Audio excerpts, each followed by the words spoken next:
Well, as tensions soar between India and Pakistan in the aftermath of the Pahalgam terror attack, what we know so far is that some sensitive data has been leaked to Pakistan. This is as part of Pakistan's cyber attack. Pakistani hackers continue targeting Indian military websites. My colleague Vishnu Shom joins us with more details on this. This is an evolving story with a lot of confidential details. Vishnu, tell us what kind of websites have been hacked, and also tell us what we know so far. Well, Vasudha, this is, to my mind, the most serious instance of hacking that has taken place by Pakistani hackers, because these are organizations directly affiliated with the Indian Armed Forces and the Defense Ministry.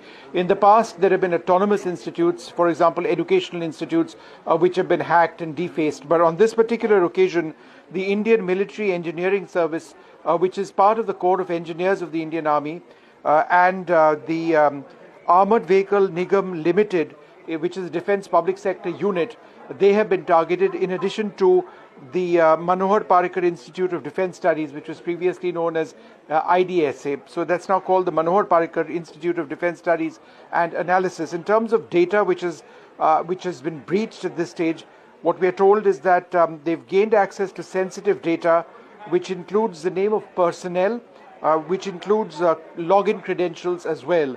As a result of this, the website of the Armored Vehicle Nigam Limited has been taken offline. They're conducting a thorough inquiry into this. They're trying to figure out the extent of the leaks which have taken place.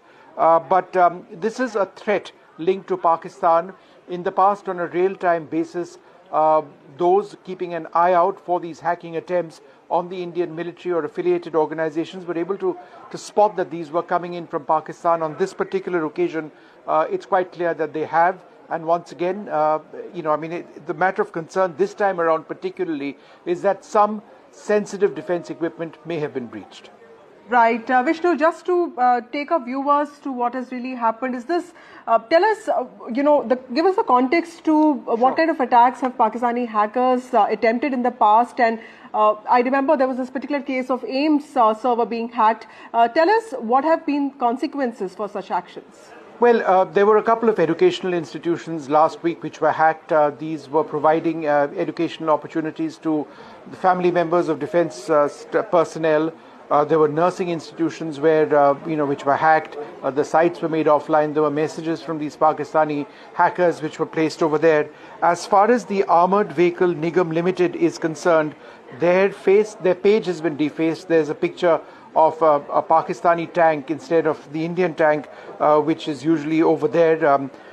But I think what is significant over there is that, our sources indicating to us that they've gained access to sensitive data, which includes, defense personnel, their names, login credentials as well, also some, information which gets discussed, and some of it which could be considered sensitive from the Manohar Parrikar Institute of Defense Studies and Analysis. So, this is a war, a battle, cyber war, which is being played out. There is the prospect of actual military conflict as well, which may break out. So there's a lot of that which is taking place now, and this is, of course, the latest part of our headaches. Right. Thank you, Vishnu Shom, for joining us with those details. Pakistani-sponsored hackers continuing with their cyber offensive.